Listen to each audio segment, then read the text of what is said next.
The first season of Reacher was a surprise in how good it was, but should it have been? Prime Video had already hit it out of the park with their Jack Ryan series starring John Krasinski, so why not do what Paramount did in the early 2010s and attempt to have two big franchises built around Jack dudes named Jack? Based on Lee Child's ever-popular and ever-expanding book series, previously adapted into 2 films starring Tom Cruise, the first season of the Prime Video series set out to do just that, serving as a direct adaptation of the first novel in Child series, The Killing Floor. I also starred a more size-accurate actor in the titular role in the form of Alan Ritchson.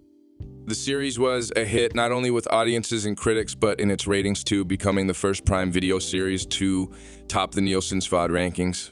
Amazon has been desperately trying to build mega-budgeted shows like The Rings of Power, Citadel, and Carnival Row. It seems like the kind of show they needed all along was Reacher. It was truly great, addictive TV, a fun serialized action series that knew exactly what it was, and it succeeded in bringing the thrills. It's not too surprising that Prime Video and the Reacher creative team would want to go bigger with a season 2. But while many breakout shows struggle with a bloated sophomore slump, Reacher season 2 is the opposite. Much like its giant star, bigger means better.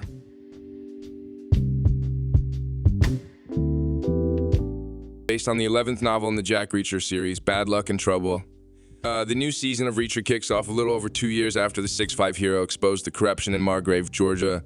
Still living his nomadic lifestyle, Reacher once again crosses paths with Frances Neagley, played by Maria Sten, who served alongside him in his military police unit. When their former squad mates begin to get killed off one by one, Reacher and Neagley join forces with fellow members of the same team, including rebellious wildcard-turned-family man David O'Donnell, played by Sean Sipos, and the cunning Carla Dixon, played by Serinda Swan, to figure out the cause of the murders before they are hunted down themselves.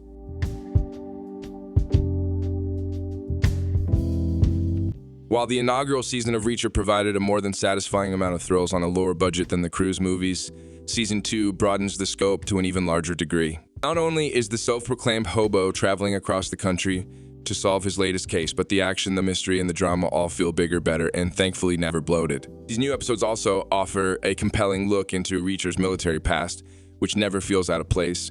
Series showrunner Nick Santora has a clear vision, and he executes it perfectly. Much like the book series, Santora has seemingly designed this show so that new viewers will be able to follow Season 2 without having seen Season 1. There are still references to the events that transpired in Margrave during the series' first season, but they mainly serve as nice callbacks for fans. That's not to say that you shouldn't watch Reacher's freshman season. You absolutely should, but it's not necessary to get sucked into the latest installment. All 8 episodes are extremely fast-paced, and aside from the season premiere, run under 50 minutes. The new season feels tight and focused, wasting no time diving into Reacher and his team's latest case while maintaining the same level of grit, humor, and intrigue that made Season 1 such a success. As even though some of the finale feels a tad underwhelming considering everything that came before, it still feels well worth the ride.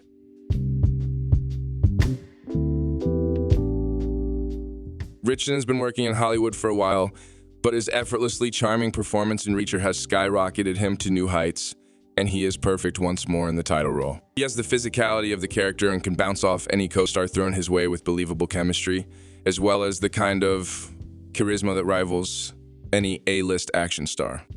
While the notable absence of Malcolm Goodwin and Willa Fitzgerald's Finlay and Roscoe may be initially concerning for some viewers, the new ensemble is just as excellent in their roles, particularly suppose scene-stealing O'Donnell and Swan's Dixon, as you can get on the same level as Ritchson's larger-than-life character and Stens Neagley. Character actor Domenic Lombardozzi, who has impressed in the past with his roles in films and shows like Reptile and Tulsa King, is the biggest standout among the new cast members as Guy Russo, a by-the-books cop who initially serves as a burden to Reacher and his team. Robert Patrick takes on the role of Shane Langston, the big bad of Season 2, and while he is undoubtedly an intimidating presence, his villainous role feels vastly underdeveloped compared to many of the other characters.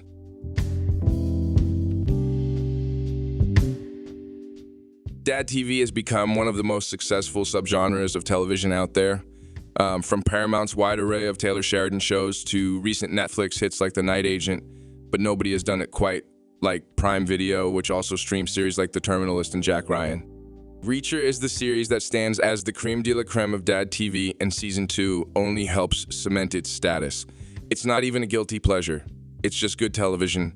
Who cares if it doesn't win any Emmys? Not many other shows on streaming feature Alan Ritchson punching a guy through a car window while barely breaking a sweat, For the many who have been anxiously awaiting the arrival of Reacher Season 2, fear not, because the series return more than delivers. Thanks for watching. Support In Cinema by clicking subscribe, like this video, and leave your opinion in the comment section. Bye.